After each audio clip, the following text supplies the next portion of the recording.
This is one of the groundbreaking features of the 1987 Constitution. Unlike earlier charters, it directly recognizes the environment as a constitutional value. Section 16 goes beyond mere state policy. It declares that every person has the right to a balanced and healthful ecology. The framers understood that survival, development, and justice cannot exist without a livable environment. This provision elevates environmental concerns to the highest legal plane, giving them constitutional force. The landmark case of Oposa versus Factoran tested whether Section 16 is enforceable. A group of miners sought to cancel logging concessions, claiming they were suing for both present and future generations. The state argued they lacked standing. The Supreme Court disagreed.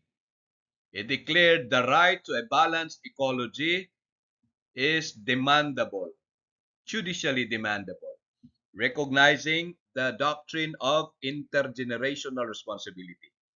This means minors could sue not only for themselves but for generations yet unborn. Thus, environmental rights are not abstract. They can be invoked in court like civil and political rights. Critics once argued that since Section 16 is not in the Bill of Rights, it cannot be judicially enforced. But the court in Oposa made it clear the right to ecology is rooted in self-preservation and self-perpetuation.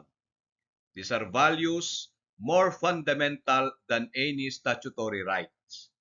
These are rights inherent to human existence, not created by the Constitution, but recognized by it. The placement of Section 16 under state policies does not diminish its binding character. It is a different kind of rights, environmental and ecological rights, necessary for survival itself. In the case of Tano versus Socrates of 1997, marginal fishermen challenged Palawan ordinances banning destructive fishing methods. They argued the Constitution grants them preferential rights to marine resources. The Supreme Court ruled against them. Such rights are not absolute. Under the Regalian doctrine, natural resources belong to the state, which holds them in trust for the people. Protecting resources through ordinances was a valid exercise of police power. The ruling made clear the right to livelihood cannot override the duty to conserve the environment. I repeat, the right to livelihood cannot override the duty to conserve the environment. Two central doctrines flow from Section 16. First, intergenerational responsibility. Present generations must preserve the environment so that future generations can live and thrive. Courts can enforce this duty.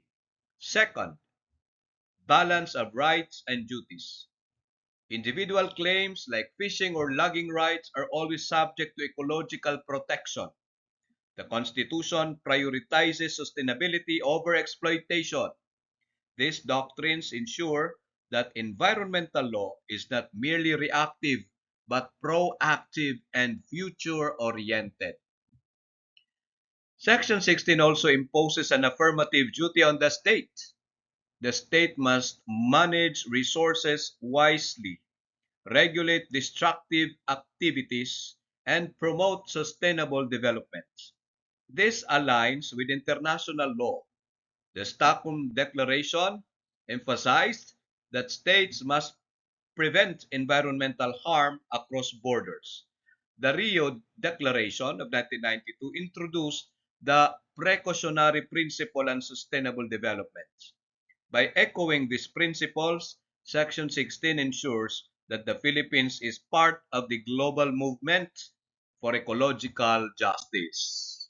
To conclude, Article 2, Section 16 establishes the right to a balanced and healthful ecology as an enforceable constitutional guarantee. Oposa versus Facturan affirmed intergenerational responsibility, while Tano versus Socrates clarified that ecological protection overrides absolute livelihood claims. The state carries the duty to regulate, conserve, and promote sustainable development. This provision represents the Filipino people's deep constitutional commitment to ecological survival, justice, and solidarity with future generations.